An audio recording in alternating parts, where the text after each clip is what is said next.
मैं तुमसे ये सवाल कर रहा हूँ कि तुम कह रहे हो गंदे लोग आगे आ गए और अच्छे लोग क्यों नहीं आए, तो मैंने तुमसे उसको मिसाल दी है। तुम कह रहे हो आप घुमा रहे हैं मुझे।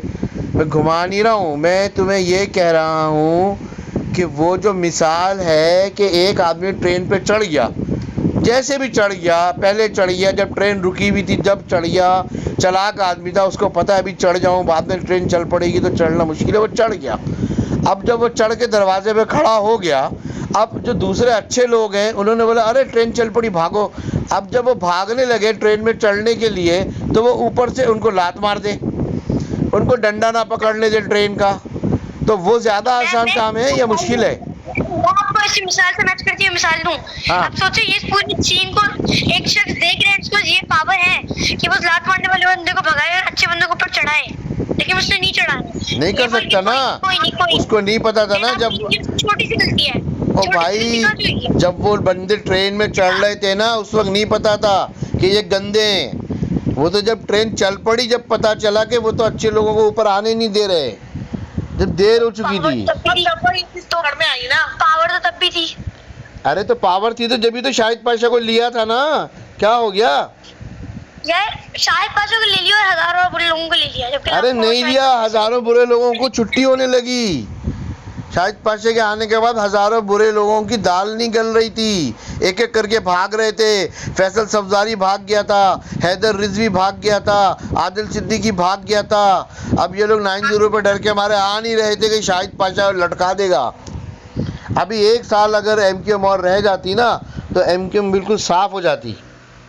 आई बात समझ में? अब मैंने आपसे बोला कि अल्ताफ हसन ने बुरे लोगों को क्यों नहीं हटाया, तो आपने कहा ये गलती है। मगर ऐसा कितनी दफा हुआ है जब ये चीज अल्ताफ हसन की पावर, जब अल्ताफ हसन है तो ये चीज शो हुई है कि ये लोग गलत थे, और ये चीज अल्ताफ हसन को पता चली। एंड आपने अभी बातों में थोड़ी देर पहले भी खुद ही रास्ता कमेटी तोड़ी। हाँ, आप तो कमेटी मेंबर्स को जीरो कर देते, फिर नहीं लेने देते।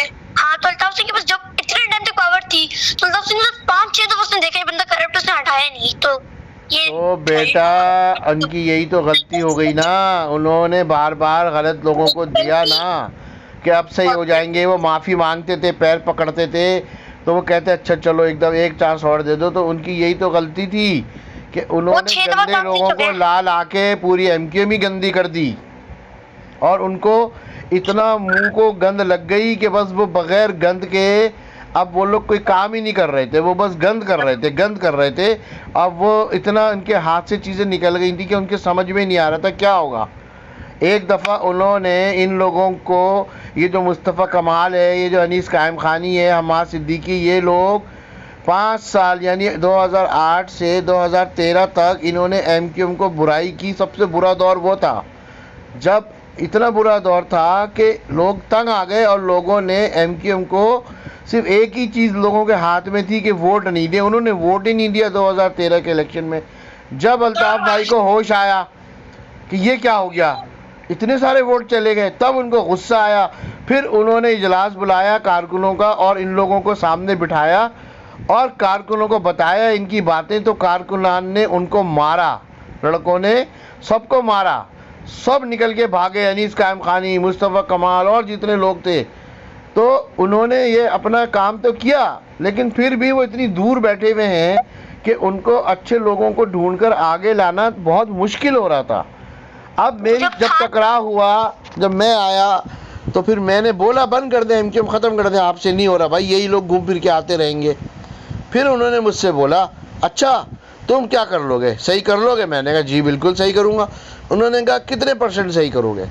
मैंने बोला मैं 100% सही कर दूंगा। तो बस ऐसे ही तो बंदा उनको चाहिए था। उन्होंने बोला आ जाओ राब्ता कमेटी में, और सिर्फ राब्ता कमेटी में नहीं आया मैं सिर्फ 11 दिन के अंदर जो मैंने कार्रवाई की 9-0 पे, जो मैंने गंदे अंडों को पकड़ा, और मैंने अल्ताफ़ अंकल से कहा कि अल्ताफ़ भाई मैंने गंदे अंडों को ढूंढने आया था इस राब्ता कमेटी के कमरे के अंदर, वो मुझे गंदी मुर्गियाँ मिल गई जो गंदे अंडे ही देती हैं। अब तो मेरा काम आसान हो गया, मैं इनको भी साफ़ करूँगा।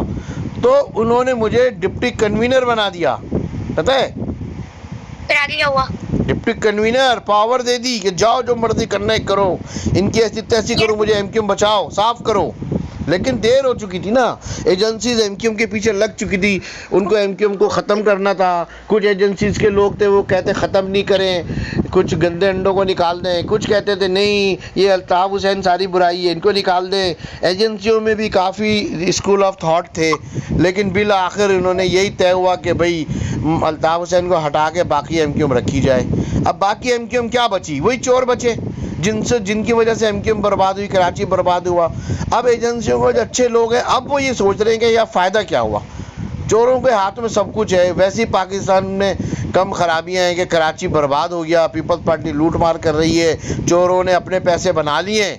जैसे ये मैं तुम्हें पढ़ा रहा था, आसिफ जरदारी ने अपने फ़ायदे की खातिर पाकिस्तान को बेच दिया, इन चोरों ने अपने फ़ायदे की खातिर कराची को बेच दिया। अब सिचुएशन ये है कि अब सब बैठे हुए हैं कि ये ईरान और अमेरिका की जंग का मामला ख़त्म हो तो फिर कराची पर सबकी तवज्जो होगी कि कराची को सही कैसे करना है, इन चोरों को कैसे भगाना है। अभी ये वाला फेज़ चल रहा है, दुआ करो ये फेज़ आ जाए। जो लोग चाह रहे हैं कि इन गंदे अंडों को भगाकर अच्छे लोगों को लाएं, हम उनके साथ हैं, इंशाल्लाह हम साथ देंगे, अच्छे लोग आएंगे।